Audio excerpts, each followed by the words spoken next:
સૂર્યનો દળ ગણવાનો જે ન્યુમેરિકલ છે વિદ્યાર્થીઓ, એ 13મા પ્રકરણમાં છે કે તમે સૂર્યનું વજન 13મા દાખલામાં છે સૂર્યનું વજન કેવી રીતે નક્કી કરીશો. તેમાં દળનો અંદાજ મેળવો.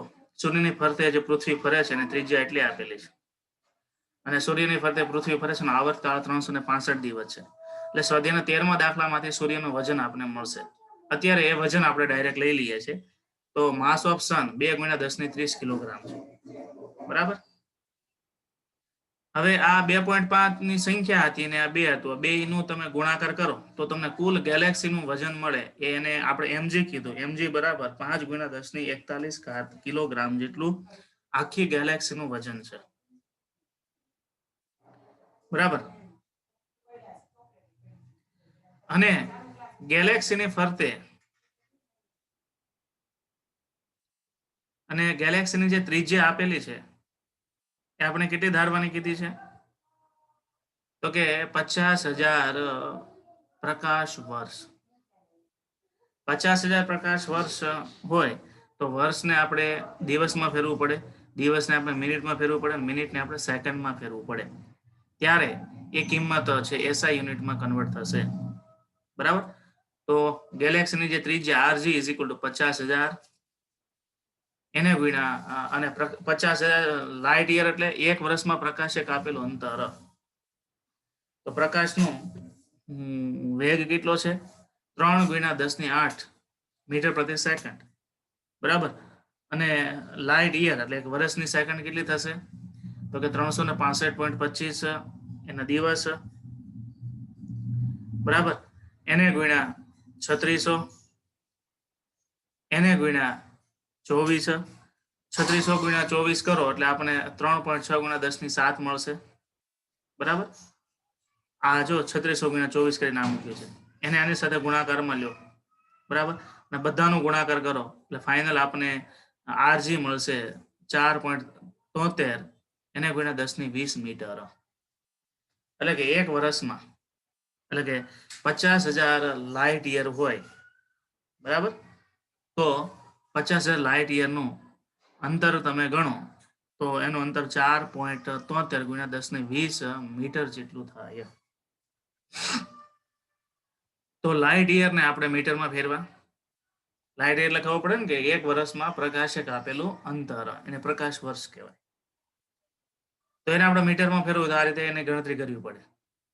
50,000 એને ગુણ્યા એનો વેગ, કારણ કે 1 વર્ષમાં કેટલું અંતર કાપે તો પ્રકાશ 1 સેકન્ડમાં કેટલા મીટરનું અંતર કાપે તો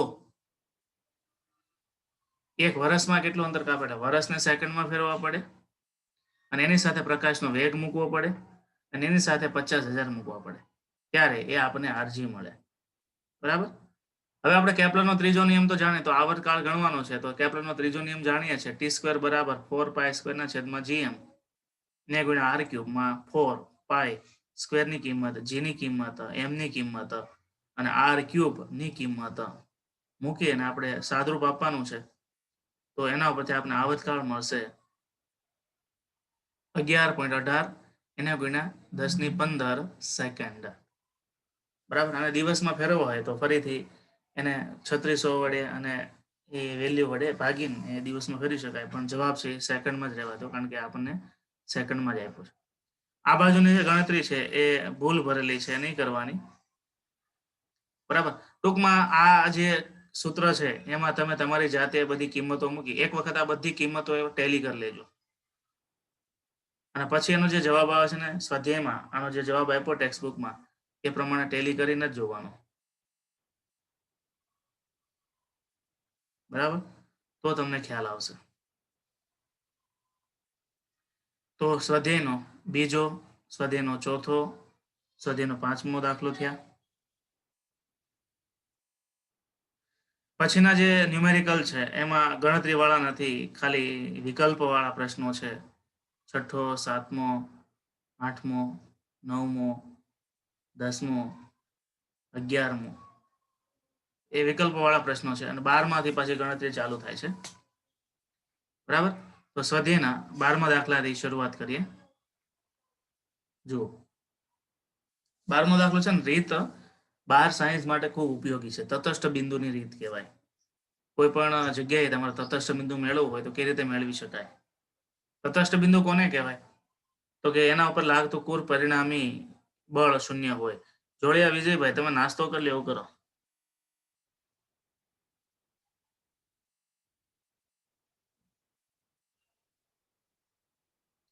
ચલો 12મો દાખલો જોઈએ. પૃથ્વી પરથી એક રોકેટ સૂર્ય તરફ છોડવામાં આવે છે. પૃથ્વીના કેન્દ્રથી કેટલા અંતરે રોકેટ પરનું ગુરુત્વ બળ 0 થાય? સૂર્યનું દળ 2 × 10⁻³ કિલો. જો ઉપરના દાખલામાં જે જરૂર હતી એ અહીંયા આપ્યું છે. પૃથ્વીનું દળ 6 × 10⁻24 કિલોગ્રામ. અને બીજા ગ્રહોની અસર અવગણો. આ પૃથ્વી અને સૂર્ય વચ્ચેની જ વાત છે. બીજા જે ગ્રહો છે એના ઉપર ડિસ્ટર્બ નથી કરતા. અને કક્ષીય ત્રિજ્યા એટલે પૃથ્વી અને સૂર્ય વચ્ચેનું અંતર, એટલે પૃથ્વી અને સૂર્યના કેન્દ્ર વચ્ચેનું અંતર 1.5 × 10⁻11 મીટર. હવે આ પ્રકારનો દાખલો હોય તો એને કેવી રીતે આપણે સોલ્વ કરી શકીએ? રીત ખાસ જુઓ. ધારો કે પૃથ્વી છે અને આ સૂર્ય છે, બરાબર? તો બે વચ્ચેનું અંતર માનો કે r જેટલું છે, કેન્દ્ર વચ્ચેનું અંતર. માનો કે કોઈ રોકેટ છે અહીંથી છોડ્યું અને x જેટલા અંતરે આવતા એના પર લાગતું બળ છે 0 થઈ જાય. કારણ કે પૃથ્વીનું બળ આ બાજુ લાગશે અને સૂર્યનું બળ આ બાજુ લાગશે, એટલે આ બંને બળ પરસ્પર વિરુદ્ધ દિશાના અને સમાન મૂલ્યના થાય તો પરિણામી બળ 0 થઈ જાય. ધારો કે x અંતરે પરિણામી બળ 0 થાય છે, તો પૃથ્વીના કેન્દ્રથી x અંતરે પરિણામી બળ 0 થતું હોય તો સૂર્યના કેન્દ્રથી કેટલું અંતર થાય? તો r - x થશે. કારણ કે આ બે વચ્ચેનું અંતર કેટલું? તો r હતું. એમાંથી x જેટલું બાદ કરવાનું. ધારો કે પૃથ્વીના કેન્દ્રથી x અંતરે રોકેટ પરનું બળ 0 છે. તેથી Fg - Fs બરાબર 0. તેથી Fg = Fs થશે. ચલો, Fg બરાબર શું? gmem ડેશ ના છેદમાં x². કારણ કે m ડેશ એ રોકેટનું દળ છે. સામે સૂર્ય વડે રોકેટ ઉપર લાગતું ગુરુત્વ બળ કેટલું થાય? કે gms m ડેશ ના છેદમાં r - x². કારણ કે પૃથ્વીથી ધારો કે x જેટલું દૂર છે તો સૂર્યથી કેટલું દૂર છે? r - x જેટલું દૂર છે. m ડેશ કેન્સલ થશે, g કેન્સલ થશે. તો આપણે me ના છેદમાં x² = ms ના છેદમાં r - x² થશે. બંને બાજુ વર્ગમૂળ લ્યો તો √me ના છેદમાં x = √ms ના છેદમાં r - x. બરાબર? me ના છેદમાં ms વર્ગમૂળમાં x ના છેદમાં r - x. માંથી બધી કિંમતો મૂકો. આપણે r આપેલું છે, me આપેલું છે, ms આપેલું છે. સાદરૂપ આપો અને x ની ગણતરી કરો તો x ની કિંમત મળે છે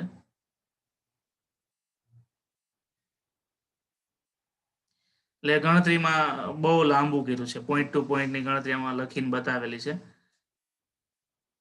એ તમે તમારી રીતે શોર્ટકટમાં મૂકી શકો. અહીંયા સુધી યાદ રાખો. અહીંયા પછીનું જે સાદરૂપ છે એ તમે તમારી રીતે શોર્ટકટમાં પણ કરી શકો છો. બરાબર? તો 2.6 × 10⁸ મીટર જેટલા અંતરે, પૃથ્વીથી એટલા અંતરે સૂર્ય અને પૃથ્વી વડે લાગતું ગુરુત્વ બળ 0 હોઈ શકે. અને જે જગ્યાએ બળ 0 થતું હોય એને તટસ્થ બિંદુ પણ કહી શકીએ. પછી 13મો દાખલો આવે અને 13મો દાખલો આ બુકમાં નથી ગણેલો, એટલે મેં અલગથી પેજ એમાં એડ કરેલું છે અને એ પેજની સાથે મેં સ્વાધ્યાયનો ત્રીજો દાખલો પણ એડ કરી દીધો છે. તો આપણે પહેલા સ્વાધ્યાયનો ત્રીજો દાખલો છે પૂરો કરીએ.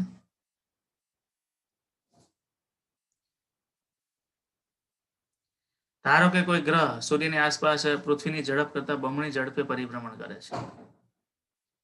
માનો કે સૂર્યની ફરતે પૃથ્વી જેટલી ઝડપથી ગતિ કરે છે, પરિભ્રમણ કરે છે, એના કરતાં ડબલ ઝડપે બીજો કોઈ ગ્રહ છે પૃથ્વીની આસપાસ એનાથી ડબલ ઝડપે પરિભ્રમણ કરે છે. તો તેની કક્ષાનું પરિમાણ પૃથ્વીની કક્ષાના પરિમાણની સરખામણી કેટલું? એટલે કે પૃથ્વીનું સૂર્યથી જે અંતર છે એના કરતાં આ ગ્રહનું સૂર્યથી કેટલું અંતર થાય? હવે ઝડપ તમે બમણી કરો એટલે આવર્તકાળ અડધો થઈ જાય. બરાબર? પૃથ્વી માનો કે 365 દિવસમાં એક પરિભ્રમણ પૂર્ણ કરે છે. ત્યારે ધારો કે r1 અંતરે છે. તો બીજો ગ્રહ છે એ માનો કે આનાથી ડબલ ઝડપે ગતિ કરે છે. ડબલ ઝડપે ગતિ કરતો એટલે આવર્તકાળ કેટલો થઈ જાય? અડધો થઈ જાય. અડધું વર્ષ જ લાગે પરિભ્રમણ પૂર્ણ કરવા માટે.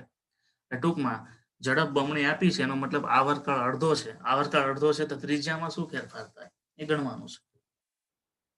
જો વીએસ એટલે વેલોસિટી ઓફ સેટેલાઇટ, ગ્રહનો વેગ પૃથ્વીના વેગ કરતા ડબલ છે, તેથી એનો આવર્તકાળ પૃથ્વીના આવર્તકાળ કરતા અડધો થાય. તો એ ગ્રહની ત્રિજ્યા કેટલી? પૃથ્વીનું સૂર્યથી અંતર છે ને એક એસ્ટ્રોનોમિકલ યુનિટ જેટલું કહેવાય, એટલે 1 AU કહેવાય. આ AU ની વાત પણ આપણે બીજા પ્રકરણમાં જ આવશે, બરાબર. એટલે RE બરાબર 1 AU થશે, કારણ કે અંતર માપવા માટેના જુદા જુદા એકમો છે. અંતર મીટરમાં મપાય, કિલોમીટરમાં મપાય, પછી AU માં મપાય અને લાઇટ યરમાં મપાય. એટલે લાઇટ યર ની વાત આગળ આવી હતી, પછી આ AU ની વાત આવી. આ બધી બીજા ચેપ્ટરમાં અંતર માપવાની જુદી જુદી પદ્ધતિઓની વાત આવે છે, એમાંથી છે. હવે કેપ્લરનો ત્રીજો નિયમ છે, એમાં પરથી t² બરાબર 4π² થશે. આના પરથી જુઓ તો t² ચલે છે ms rs ક્યુબ અને te² proportional to re cube. બંનેનો ગુણોત્તર લ્યો, rs cube upon re cube is equal two ts upon te all square. માંથી rs ને કરતા બનાવો, re ts બરાબર શું છે તો t/2 અને t ને છેદ ઉડ્યો એટલે 1/2 1/2 એટલે 0.5 આખાનો 2/3 ઘાત આવશે. તો 1 into 1.5 2/3 1 નું 2/3 ઘાત કરો એટલે 0.63 પડશે. એટલે rs બરાબર શું થાય?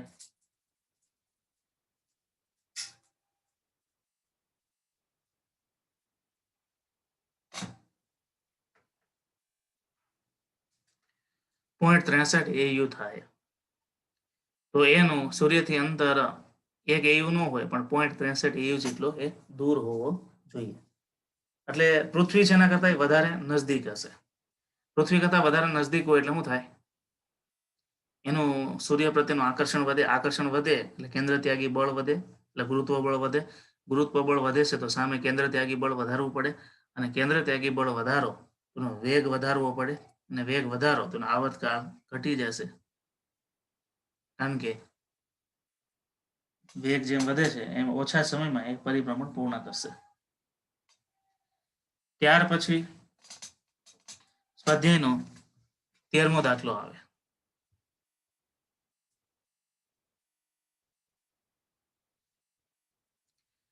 તમે સૂર્યનું વજન કેવી રીતે કરશો, એટલે કે તેમના દળનો અંદાજ કેવી રીતે મેળવશો?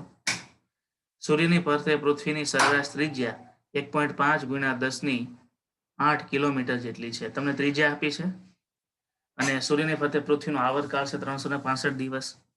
તો કેપ્લરના નિયમ પદ્ધતિથી સૂર્યનું આપણે વજન નક્કી કરી શકીએ. ખ્યાલ આવ્યો? તો કઈ ત્રાજુ લઈને જોખવા ન જવાનું કે સૂરજ દાદાને આપણે જોખી લઈએ. પૃથ્વી કરતા પણ બહુ મોટો છે. પણ કેપ્લરના જે નિયમો છે એ આ બધી ઘટનાઓ માટે ખૂબ ઉપયોગી. એટલે જો તમે મોટા ભાગના દાખલાઓ છે કેપ્લરના નિયમ ઉપરથી જ આપણે ગણ્યા. એમાં ત્રીજો નિયમ છે એનો સૂત્રનો જ આપણે ઉપયોગ કર્યો છે. તો RE બરાબર 1.5 × 10⁸ કિલોમીટર. પૃથ્વીનો આવર્તકાળ 365.25, પણ આપણે રાઉન્ડ ઓફ 365 દિવસ લઈએ છીએ. સૂર્યનું માસ કેટલું ગણવાનું છે. કેપ્લરના ત્રીજા નિયમ પરથી t² બરાબર 4π² r ક્યુબ. પછી ms ને કરતા બનાવો એટલે 4π² gt² r ક્યુબ. ms ને કરતા બનાવી કિંમત મૂકીને સાદરૂપ આપો એટલે 2.01 × 10⁻30 કિલોગ્રામ આ જવાબ મળે છે. પછી સ્વાધ્યાયનો 14મો દાખલો, 15મો દાખલો, 16મો દાખલો આપણે આગળ ગણાઈ ગયા છે, બરાબર. આગળ ક્યાં ગણાઈ ગયા છે? તો આગળ આ ચેપ્ટરની ઝેરોક્સમાં ગણાઈ ગયા છે. તમે બતાવી દો કે આપણે કઈ રીતે ગણ્યા હતા અને ક્યાં ગણ્યા હતા.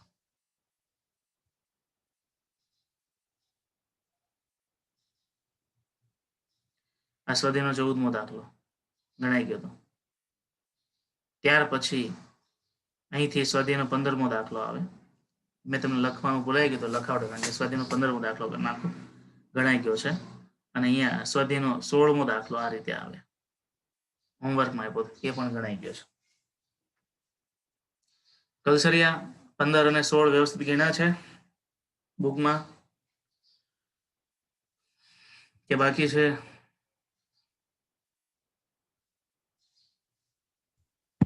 ગણાય ગયા ફોટા મોકલી દેજો એટલે ગ્રુપમાં મૂકી દઈએ. રાણપરિયા હા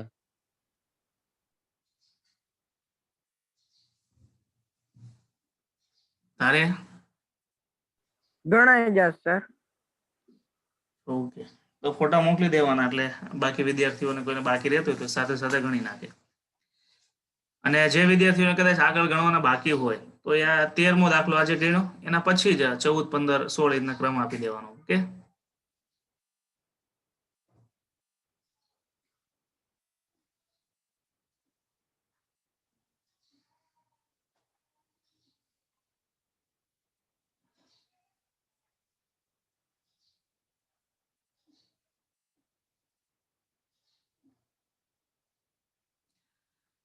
સ્વાધ્યાયનો 17મો દાખલો છે એની વાત કરીએ.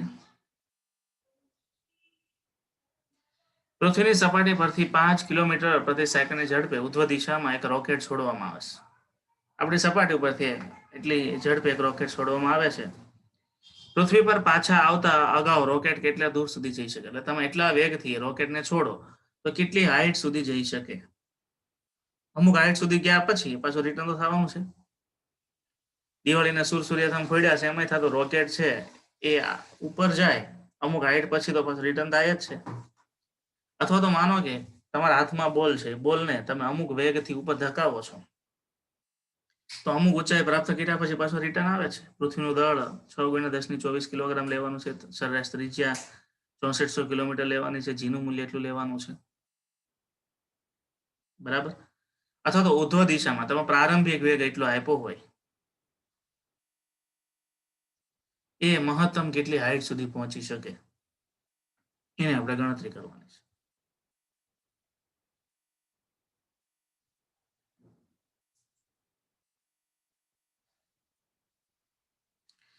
અહીંયા એ લોકોએ સંરક્ષણના સિદ્ધાંતનો ઉપયોગ કર્યો છે. ધારો કે પૃથ્વીની સપાટી ઉપરથી v0 વેગથી રોકેટને છોડવામાં આવે છે ત્યારે એની પ્રારંભિક ગતિ ઉર્જા 1/2 mv0 છે. કારણ કે એનો વેગ છે v0 છે એના પરથી પ્રારંભિક ગતિ ઉર્જા 1/2 mv0² આવે છે. અને ત્યારે પૃથ્વીની સપાટી પરની સ્થિતિ ઉર્જા gmem/r જેટલી છે, જેને આપણે u1 કહીએ છીએ. અમુક હાઈટે પહોંચ્યા પછી રિટર્ન થાય છે. જ્યારે રિટર્ન થાય ત્યારે એની ગતિ ઉર્જા કેટલી હોય? 0 હોય. અને સ્થિતિ ઉર્જા u2 હોય. u2 કેટલી થશે? તો -gmem/h+re જેટલી થશે. કારણ કે h+re જેટલો દૂર વહી ગયો ને. તો યાંત્રિક ઉર્જા સંરક્ષણ નિયમ પરથી E1 = E2. E1 બરાબર 1/2 mv0² -gmem/re ગતિ ઉર્જા છે 0 છે -gmem/re + h માંથી સ્મોલ m બધામાંથી છેદ ઉડશે.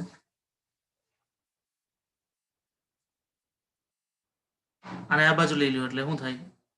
Plus gme/re + h gme/re -v0²/2 થશે.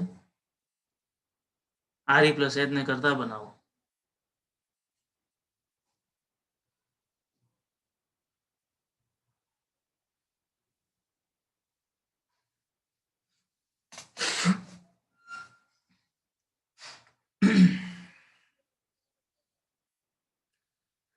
અથવા તો અહીંયા સુધી આવી ગયા પછી જો તમારી પાસે me છે, re છે, v0 છે,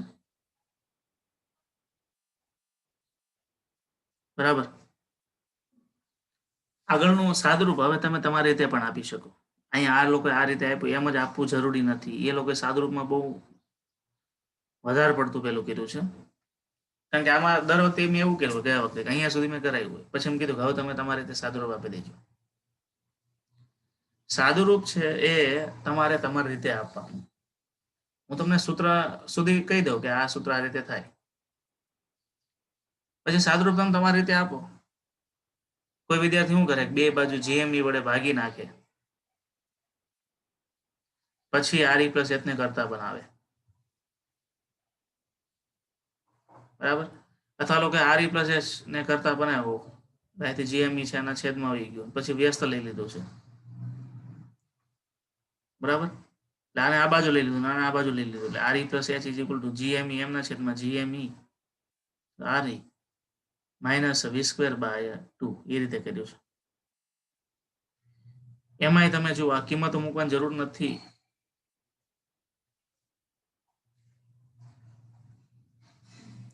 GG નો છેદ ઉડે, ME ને ME નો છેદ ઉડે,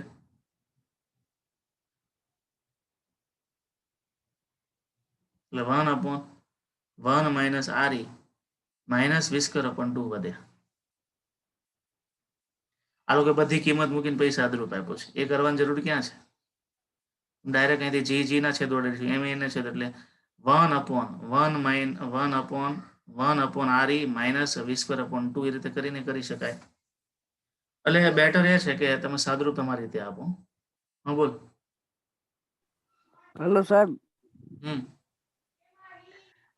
જી ના એના છેદ થોડા ઉડે, ઈ એક પદમાં જ છે ને અહીંયા છેદમાં માઇનસ V0 સ્ક્વેર બાય 2 હતા ને છે, કોમન નીકળે તો છેદ ઉડે. એક મિનિટ હો.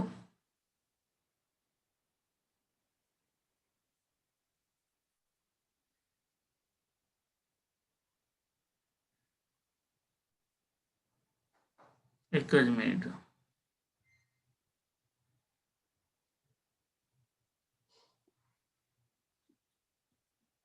અહીંયાથી કોમન કાઢ લો ને GME કોમન એટલે 1 upon R E minus V0 square upon 2 GME થઈ જાય ને પછી તમે છેદ ઉડાડી નાખો એટલે બે વાર કિંમતો મૂકવી ન પડે. એટલે અહીંથી ને તમારે સુધારો કરી દેવો પડે તો થાય. અહીંયાથી નહીં, અહીંયાથી હું કહું છું સામેથી છેદ ઉડાડો. આમાંથી કોમન કાઢ્યા પછી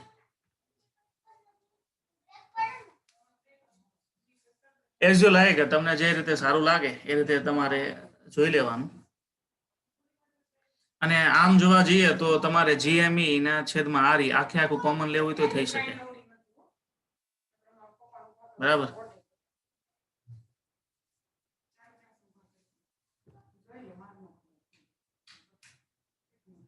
તો અહીંયા શું છે કે આ લોકો તમે GME ની જે બે વખત કિંમત મૂકવી પડે છે એ મૂકવી ના પડે. અહીંથી એના છેદ ઉડાડો તો અહીંયા એક વખત આવે વી સ્ક્વેર ના છેદમાં 2 GME, એક વખત કિંમત આવે પછી તમારે સાદુરૂપ આપવાનું રહે. એટલે સાદુરૂપ છે આખે આખું તમે તમારા ઉપર રાખો છેદ ઉડાડીને તો થોડું સહેલું પડશે. એટલે આ ચેપ્ટરમાં એવું છે કે જે ગણતરીના સ્ટેપ છે ને એ બહુ મોટા મોટા છે. કોન્સેપ્ટ નાનો હોય પણ ગણતરી બહુ લેન્ધી થાય છે.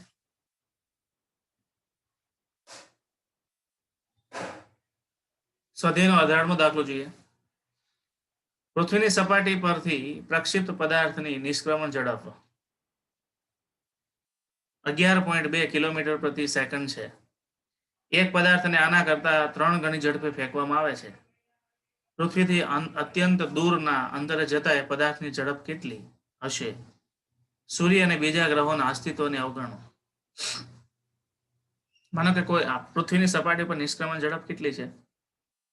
તો 11.2 કિલોમીટર પ્રતિ સેકન્ડ છે. એક પદાર્થને આના કરતા 3 ગણા વેગથી ફેંકવામાં આવે છે અને એ ફેંકો એટલે એ પૃથ્વીથી અનંત દૂર જતો રહે છે અને અનંત દૂર જાય ત્યારે એની ઝડપ કેટલી હશે?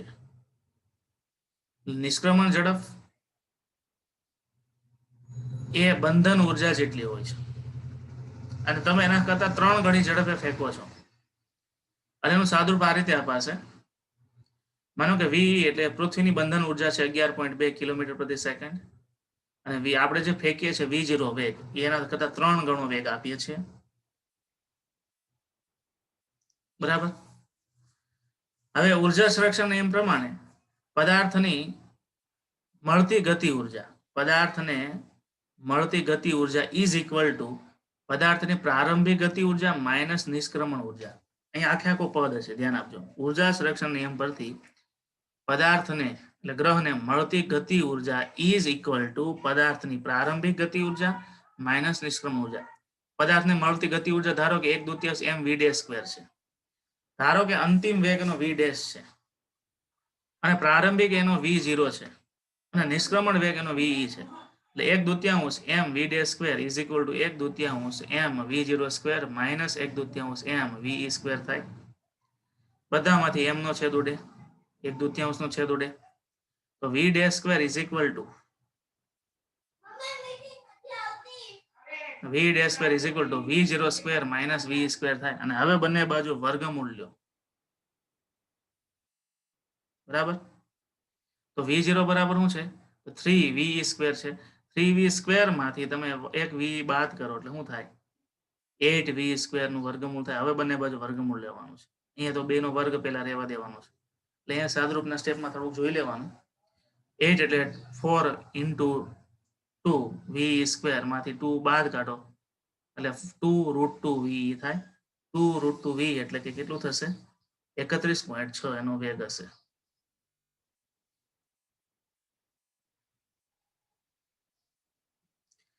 અને આ લોકોએ એની કિંમત મૂકીને આખું સાદરૂપ આપ્યું છે. એવું નહીં કરાય, આમ જ ડાયરેક્ટ કરી નાખાય.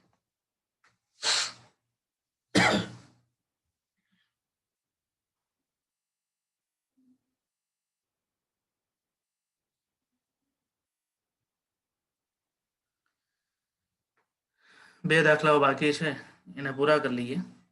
19 અને 20 ખૂબ સરળ છે. પૃથ્વીની સપાટીથી 400 કિલોમીટર ઊંચાઈ એક ઉપગ્રહ ભ્રમણ કક્ષામાં છે.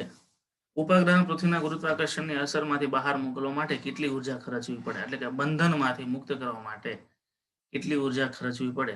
ઉપગ્રહનું દળ એટલું છે, પૃથ્વીનું દળ એટલું છે, પૃથ્વીની ત્રિજ્યા એટલી છે, જીનું મૂલ્ય એટલું છે, અને ઉપગ્રહ કેટલી હાઈટ ઉપર છે એને આપણે ઊંચાઈ આપીશું.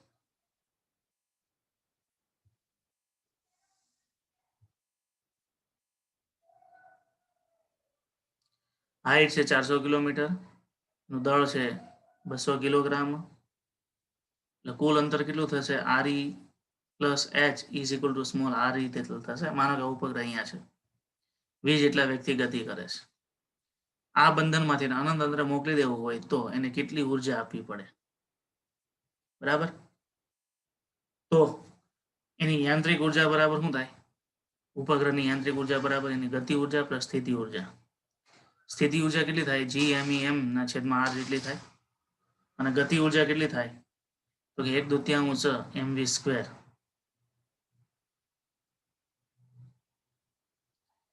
હવે v સ્ક્વેર બરાબર શું થાય? તો કે GME ના છેદમાં R થાય અને m/2 તો છે જ, બરાબર. એટલે એના ઉપરથી આપણે GMEM ના છેદમાં 2R. એટલે આમ તમે જોવા જાવ તો ઉપગ્રહની ગતિ ઉર્જા છે એની સ્થિતિ ઉર્જા કરતા અડધી હોય. અહીંયા GME m/R છે ને અહીંયા GME m/2R છે. એટલે u કરતા k છે અડધું છે. k છે પ્લસ છે ને GME છે માઇનસ છે. એટલે નાનામાંથી મોટી વેલ્યુ બાદ કરો એટલે ઋણ વેલ્યુ આવશે. એટલે આ બેનું સાદરૂપ આવે એ શું આવે? માઇનસ GMEM ના છેદમાં 2R આવે. અને 2R પણ R બરાબર શું છે? RE પ્લસ H છે. આ એની ઉર્જા થઈ. તો ઉપગ્રહની ઉર્જાની ગણતરી આ રીતે થશે.